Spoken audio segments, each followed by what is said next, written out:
என்ன பண்ணுறீங்க? சும்மா உட்காந்துக்கல. ஃபங்க்ஷனுக்கு வந்தோம்ல உட்காந்து. ஃபங்க்ஷனுக்கு வந்து உட்காந்துருக்கீங்களா? ஆண்கள் மொத்த ஆண்கள் இருக்காங்களே இந்த உலகத்தில், அந்த ஆண்களுக்கும் மொத்த பெண்களுக்கும் உள்ள வேறுபாடு என்ன சொல்லுங்கள்? என்னன்னு தெரியலையே. எப்படியா இருந்தாலும் நீ முடிவு பண்ணிட்டு வந்துட்டு தான் என்கிட்ட சொல்லுவேன். நான் நீயே சொல்லு. ஆண்கள் வந்து தன்னுடைய குடும்பம் நல்லா இருக்கணும்னு உழைப்பான், கஷ்டப்படுவான். பெண்கள் வந்து அடுத்தவங்க குடும்பம் கெட்டு போனோம், நல்லா இருக்கக்கூடாதுன்னு சொல்லி உழைப்பாங்க, கஷ்டப்படுவாங்க.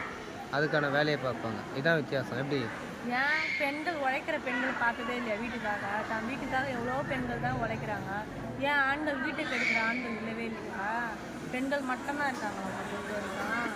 கரெக்டுங்க, கரெக்டு. வீட்டை காப்பாற்றணும்னு பெண்கள் உழைக்கிறாங்க, வேலைக்கு போகிறாங்க. அடுத்தவங்க வீட்டை வந்து கெடுக்கணும்னு ஆண்களும் வந்திருக்காங்க.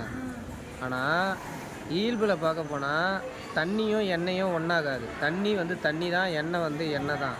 ஆனால் இயல்பாகவே முக்கால்வாசி பெண்கள் அடுத்த வீட்டை கெடுக்கணும்னு தான் நினைப்பாங்க. முக்கால்வாசி ஆண்கள் வந்து தான் வீடு நல்லா இருக்கணும்னு தான் நினைப்பாங்க. இது ரியாலிட்டி. இதில் வந்து நீங்கள் சொன்ன மாதிரி கலப்படம் இருக்கலாம், மிக்சிங். மெயின் வந்து 100% இந்த தன் வீட்டுக்காக உழைக்கிற பெண்கள் தான் அதிகம். ஆண்கள் வந்து சோம்பேறித்தனமாக தூங்குறதுக்கு தான் அதிகம்.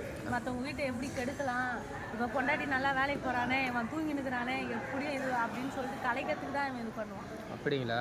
சரி, இதை கமெண்டில் சொல்லட்டும் ஆடியன்ஸ். அப்போ நம்ம முடிவு எடுப்போம். ஓகே, சோம்பேறிங்க ஆண்கள் எல்லாமே. சரி, ஓகே.